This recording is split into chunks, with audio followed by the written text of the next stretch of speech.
Hi gang, welcome back to Miss TV. Thank you for tuning in again. You may remember last time we were looking at the new UL Caliburn device, and today we're taking another look at a new pod system, but this time one from the Sub-Ohm Syndicate who are looking to capitalize on new, fun, discrete units. It's the Smok Nord. Let's check it out.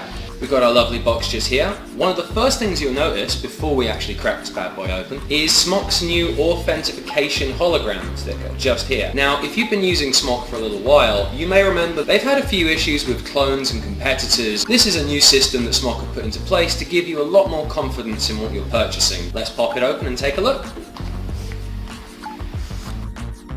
Like usual, we've got your superfluous instruction manual full of useful knowledge that you won't need. Got your Smok warranty card just here. And now, here we have the main event itself. We've got the Smok Nord just here. We've got a pod pre-fitted already. Not a coil in there right now. However, you do get 2 coils in the pack. A couple choices of resistance. That's going to be fun to talk about in a moment. And you've also got your usual USB charger just here.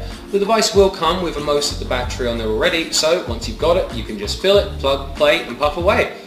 Let's take a closer look.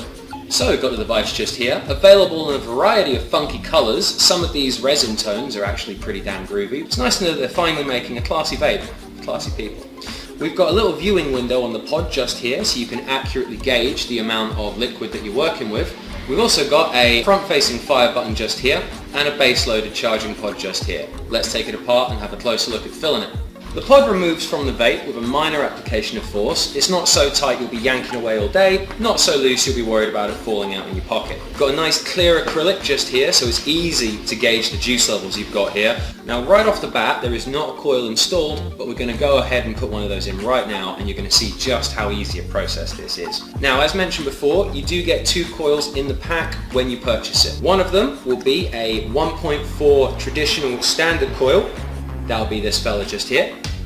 But this being a Smok device, there is a hidden weapon. What we also have here, 0.6 mesh coil. Why in the world would a pod system need a 0.6 mesh coil? I'll tell you why. It's so that with this device, you can fully activate the sub-ohming capabilities of this deceptively small little unit. We're going to go ahead and install that one because it's a lot more fun to work with. We've got your 0.6 mesh coil just here and the pod just here. Let's go about the highly complex process of putting it in. Push, plug, oh hell, it's done. Got a little applicator silicone just here, very easily peeled aside. And we're going to go ahead and go about giving it a good fill. The applicator hole is nice and wide enough to allow any applicator to actually push right on in there. Easily filled. And that's the whole filling process. Super simple, no mess, no fuss. And then, once that's done, all we need to do is take the pod itself and just push. Installed. Now, switching the device on, super simple. We're just going to take it up.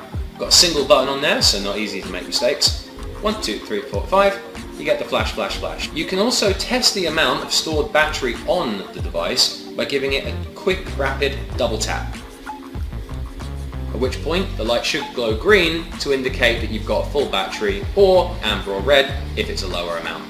But now that we're up and ready, let's go ahead and give it that first satisfying puff. One thing you will notice about the device is it's got this cool little duckbill design on the mouthpiece. This is not standard, and generally I've not actually encountered an e-cig that has this before, but I will say it is tremendously comfortable.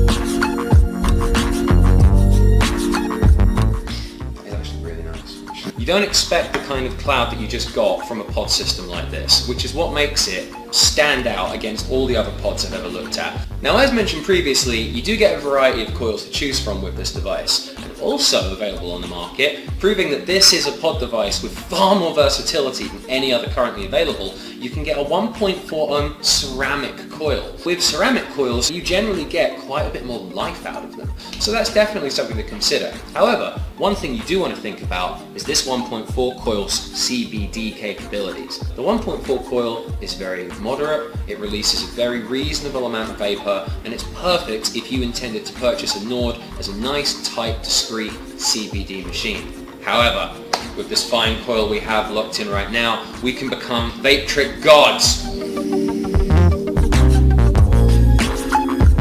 Why didn't it happen? Okay. can actually do some of these. Okay, I can't actually do them. But this blows a lot of other pod systems completely out of the water. It's a fantastic device, really excellent amount of battery, and a lot of versatility to it. It's going to be a brilliant starter device for a lot of people, what with the amount that you can do with it, and it doesn't lock you into any particular genre of vaping.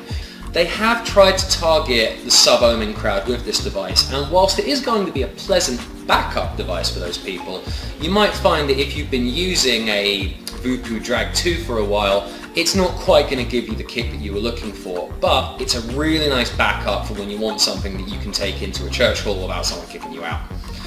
Thank you for watching, guys. Keep checking into Mist TV, where next week we're going to be looking at a new take on an old classic. We think this one's going to excite you. Thanks again.